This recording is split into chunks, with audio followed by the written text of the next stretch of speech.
जहर जहर को और लोहा लोहे को काटता है। ये कहावत तो आपने कई बार सुनी होगी, मगर जापान ने इस कहावत को कुछ ज्यादा ही सीरियस ले लिया। तभी तो जापान ने मौत का हल मौत से निकाला। मगर वो नहीं जानते थे कि वे एक मिस्टीरियस ट्रेजेडी को बुला रहे हैं। हमें पता है आपके जहन में सवाल उठ रहे होंगे कि आखिर यह पूरी कहानी क्या है। तो आइए डिटेल में जानते हैं। ये कहानी है जापान की। जी हाँ, वही जापान जिसे टेक्नोलॉजी किंग माना जाता है, जहाँ की सिटीजन को दुनिया में सबसे ज्यादा कल्चर्ड एंड सिविलाइज्ड माना जाता है। मगर आज से करीब 40 साल पहले जापान ने एक ऐसा दौर देखा जिसका डर आज भी जापानी लोगों में देखने को मिलेगा, जिसके कारण आज भी जापानी नेवले से डरते हैं। क्या नेवले से? जी हाँ, आपने सही सुना। दरअसल ये कहानी है जापान के अमामी ओशिमा आइलैंड की।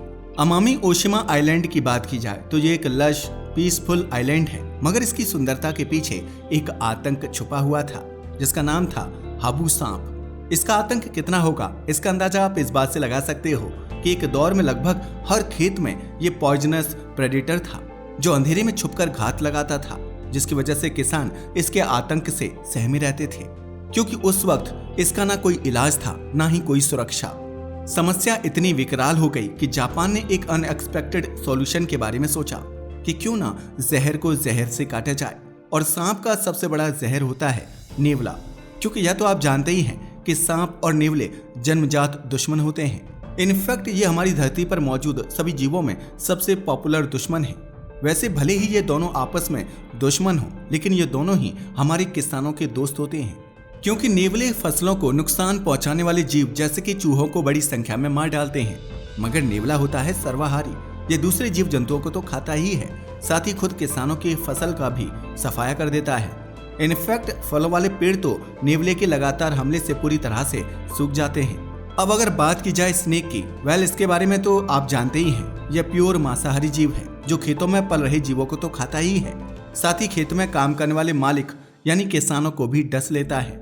यही कारण है कि लोगों का मानना है कि सांप से तो नेवला ही भला, कम से कम फसल को ही नुकसान पहुंचाता है, इंसान को तो छोड़ देता है।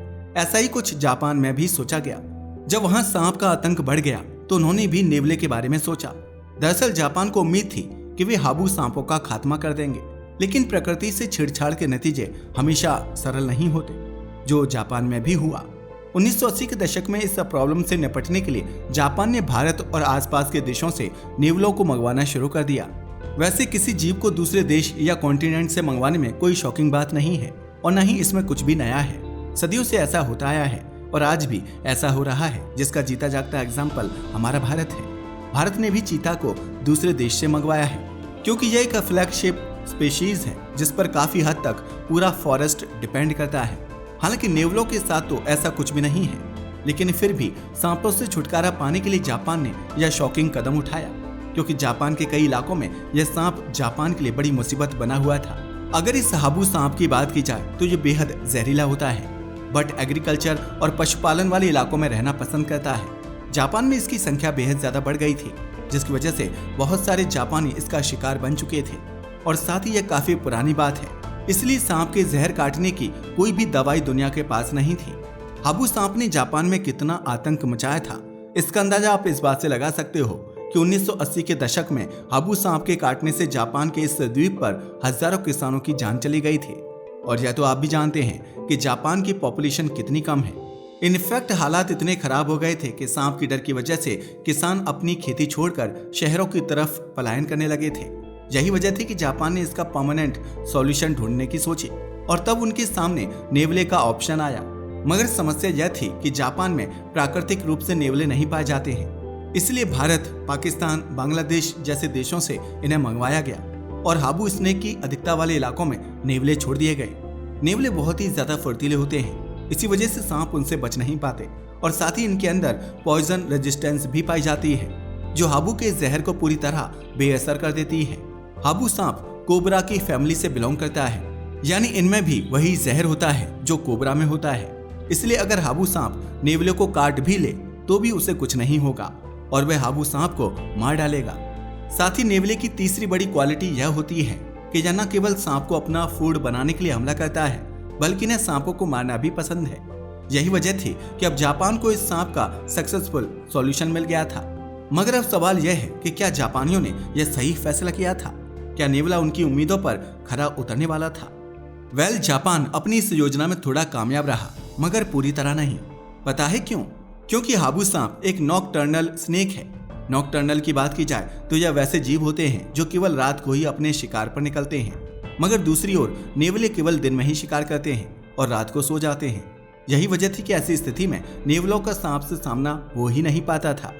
हालांकि कभी कभी यह सांप दिन में भी बाहर निकल आते थे, जैसे भूखे होने पर या बारिश होने पर, और फिर यह नेवले का शिकार बन जाते थे। मगर यह मिशन उतना ज्यादा कामयाब नहीं हो पाया जितना जापान सरकार ने सोचा था। लेकिन जापान के लोग नहीं जानते थे कि इस मिशन के साइड इफेक्ट भी उन्हें देखने को मिलेंगे, और वे इतने ज्यादा हो जाएंगे कि इसे झेल ही नहीं पाएंगे। क्योंकि दिन के समय जब नेवलों को अपना भोजन नहीं मिल पाता था तो उन्हें तो अपना पेट भरना ही था। इसलिए अब इन्होंने जापान के अमामी ओशिमा आइलैंड पर पाए जाने वाले स्मॉल साइज के रेयर रैबिट्स को अपना निशाना बनाना शुरू कर दिया, जिसे अमामी ओशिमा आइलैंड रैबिट कहा जाता था, क्योंकि यह खरगोश इसी द्वीप पर पाया जाता था। वैसे इस खरगोश की बात की जाए तो केवल जापान ही नहीं बल्कि एक समय पर यह पूरे एशिया महाद्वीप में पाया जाता था। लेकिन अब यह केवल जापान के ही 2 द्वीपों पर मिलता है, जिसमें पहले नंबर पर आता है अमामी ओशिमा आइलैंड और दूसरा टोकुनोशिमा आइलैंड। तभी तो यूनेस्को ने इसे रेयर क्रिएचर्स की लिस्ट में शामिल किया है। इनफैक्ट ये खरगोश ही नहीं, जापान में नेवलों ने कई और भी जीव जंतुओं और पक्षियों को विलुप्ति की कगार पर लाकर खड़ा कर दिया, क्योंकि ये नेवले पेड़ पर चढ़कर बर्ड्स के घोंसलों से अंडे तक चुरा कर खा जाते थे, जिसकी वजह से पक्षियों की संख्या कम होने लगी। साथ ही इन्होंने किसानों की फसलों पर भी अपना अधिकार जमाना शुरू कर दिया था। इन शॉर्ट कहा जाए तो नेवलों ने सांपों से ज्यादा स्थानीय जीवों का शिकार शुरू कर दिया था, जिससे छोटे पक्षी, कीड़े मकोड़े और जंगली स्पीशीज विलुप्ति की कगार पर पहुंच गए और फिर नेवले खुद बेकाबू हो गए, या फिर यूं कहें कि अब वे नए शिकारी बन चुके थे, जिसकी वजह से जापान की गलियों में एक अनदेखी दहशत थी। जो लोग कभी सांपों से डरते थे अब नेवलों से कांपने लगे थे। तो क्या जापान ने अपने लिए एक नया श्राप बुला लिया था? यानी कि आप कह सकते हो कि जापान ने जिस मकसद से नेवलों को अपने देश में बसाया था वह तो पूरा नहीं हुआ, पर इसके साइड इफेक्ट ज्यादा देखने को मिले और इनकी संख्या बेहद बढ़ गई, जिसका अंदाजा आप इस बात से लगा सकते हो कि जापान के अमामी ओशिमा आइलैंड पर केवल 100 नेवले छोड़े गए थे, लेकिन 20 सालों में इनकी संख्या 50,000 से ज्यादा हो चुकी थी। यह जापान के मूल जीवन को बहुत बुरी तरह से नुकसान पहुंचा रहे थे, जिसकी वजह से जापान की सरकार बहुत ज्यादा परेशान हो गई। इनफैक्ट एक समय तो ऐसा आ गया था जब यह लगने लगा था कि यह नेवले जापान के मूल जीवन को पूरी तरह से समाप्त करके ही छोड़ेंगे। इसकी वजह से जापान सरकार ने नेवलों को पकड़ने के लिए एक अभियान शुरू कर दिया, जो बेहद मुश्किल होने वाला था, क्योंकि नेवले छोटे और तेज दौड़ने वाले होते हैं, उन्हें पकड़ना आसान नहीं होता। इसलिए जापानी सरकार ने सोचा कि कुछ ऐसा करना पड़ेगा ताकि इस प्रॉब्लम को हमेशा के लिए खत्म किया जा सके, और इसके लिए उन्होंने सहारा लिया मॉडर्न टेक्नोलॉजी का। असल में जापान ने उन इलाकों में कैमरे लगवाए जहां पर सबसे ज्यादा नेवले रहते थे।